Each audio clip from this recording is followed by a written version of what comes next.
year after year. In fact, he wrote a brutal, bitter, sarcastic and personal attack on President Lincoln the night Booth shot him. But did all this bitterness make Lincoln agree with Greeley? Not at all. Ridicule and abuse never do.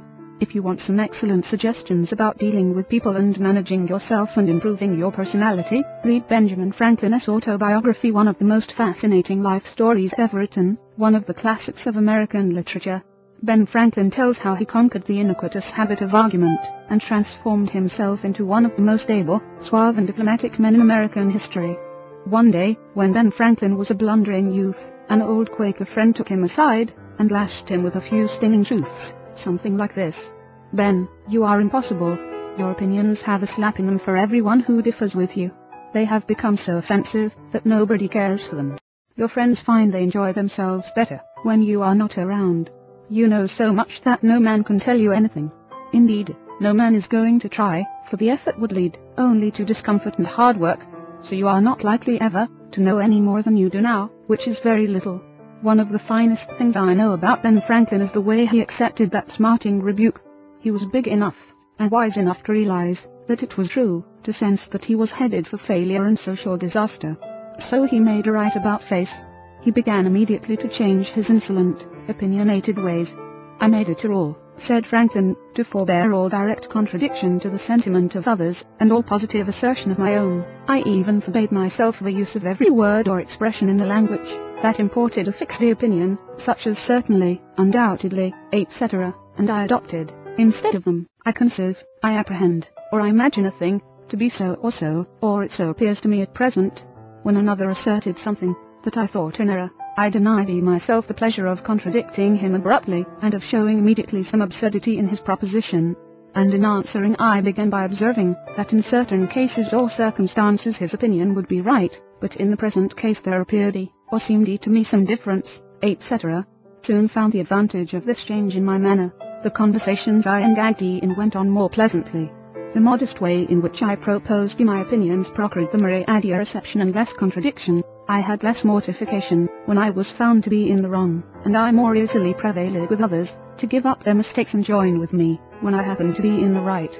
And this mode, which I at first put on with some violence to natural inclination, became at length so easy, and so habitual to me, that perhaps for these 50 years past no one has ever heard a dogmatical expression escape me.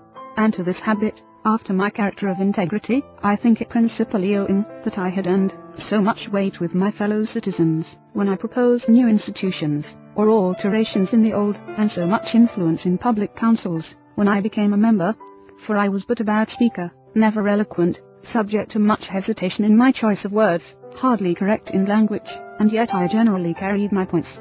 How do Ben Franklin's methods work in business? Let us take two examples.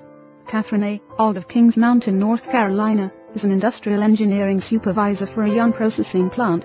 She told one of our classes how she handled a sensitive problem before and after taking our training.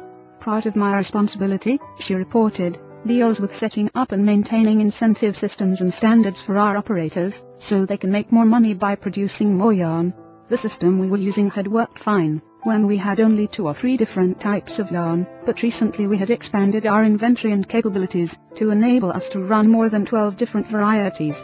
The present system was no longer adequate to pay the operators fairly for the work being performed, and give them an incentive to increase production. I had worked up a new system which would enable us to pay the operator by the class of yam she was running at any one particular time. With my new system in hand, I entered the meeting determined to prove to the management that my system was the right approach. I told them in detail how they were wrong, and showed where they were being unfair, and how I had all the answers they needed. To say the least, I failed miserably. I had become so busy defending my position on the new system, that I had left them no opening to graciously admit their problems on the old one. The issue was dead. After several sessions of this course, I realized all too well where I had made my mistakes. I called another meeting, and this time I asked where they felt their problems were. We discussed each point, and I asked them their opinions on which was the best way to proceed. With a few low-keyed suggestions, at proper intervals, I let them develop my system themselves. At the end of the meeting, when I actually presented my system, they enthusiastically accepted it. I am convinced now that nothing good is accomplished, and a lot of damage can be done, if you tell a person straight out that he or she is wrong. You only succeed in stripping that person of self-dignity and making yourself an unwelcome part of any discussion. Let us take another example, and remember these cases I am citing are typical of the experiences of thousands of other people. Harvey Crowley was a salesman for a lumber company in New York. Crowley admitted that he had been telling hard-boiled lumber inspectors for years that they were wrong, and he had won the arguments too, but it hadn't done any good. For these lumber inspectors, said Mr. Crowley, are like baseball umpires. Once they make a decision, they never change it. Mr. Crowley saw that his firm was losing thousands of dollars through the arguments he won. So while taking my course, he resolved to change tactics and abandon arguments. With what results? Here is the story as he told it to the fellow members of his class. One morning the phone rang in my office. A hot and bothered person at the other end proceeded to inform me that a quire of lumber we had shipped into his plant was entirely unsatisfactory. His firm had stopped unloading, and requested that we make immediate arrangements to remove the stock from their yard. After about 1/4 of the car had been unloaded, the lumber inspector reported that the lumber was running 55% below grade. Under the circumstances, they refused to accept it. I immediately started for his plant, and on the way turned over in my mind the best way to handle the situation. Ordinarily, under such circumstances, I should have quoted grading rules and tried, as a result of my own experience and knowledge as a lumber inspector, to convince the other inspector that the lumber was actually up to grade, and that he was misinterpreting the rules in his inspection. However, I thought I would apply the principles learned in this training. When I arrived at the plant, I found the purchasing agent and the lumber inspector in a wicked humor, both set for an argument and a fight. We walked out to the car that was being unloaded, and I requested that they continue to unload, so that I could see how things were going. I asked the inspector to go right ahead and lay out the rejects, as he had been doing, and to put the good pieces in another pile. After watching him for a while it began to dawn on me that his inspection actually was much too strict, and that he was misinterpreting the rules. This particular lumber was white pine, and I knew the inspector was thoroughly schooled in the hardwoods, but not a competent, experienced inspector on white pine. White pine happened to be my own strong suit, but did I offer any objection to the way he was grading the lumber? None whatever.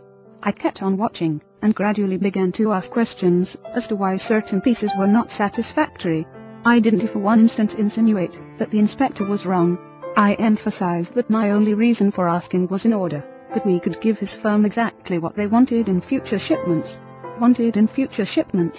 By asking questions in a very friendly cooperative spirit, and insisting continually that they were right in laying out boards not satisfactory to their purpose, I got him warmed up, and the strained relations between us began to thaw and melt away. An occasional carefully put remark on my part gave birth to the idea in its mind that possibly some of these rejected pieces were actually within the grade that they had bought, and that their requirements demanded a more expensive grade. I was very careful, however, not to let him think I was making an issue of this point. Gradually his whole attitude changed. He finally admitted to me that he was not experienced on white pine, and began to ask me questions about each piece as it came out of the car. I would explain why such a piece came within the grade specified, but kept on insisting that we did not want him to take it if it was unsuitable for their purpose. He finally got to the point where he felt guilty every time he put a piece in the rejected pile, and at last he saw that the mistake was on their part for not having specified as good a grade as they needed. The ultimate outcome was that he went through the entire carload again after I left, accepted the whole lot, and we received a check in full. In that one instance alone, a little tact, and the determination to refrain from telling the other man he was wrong, saved my company a substantial amount of cash, and it would be hard to place money value on the goodwill that was saved.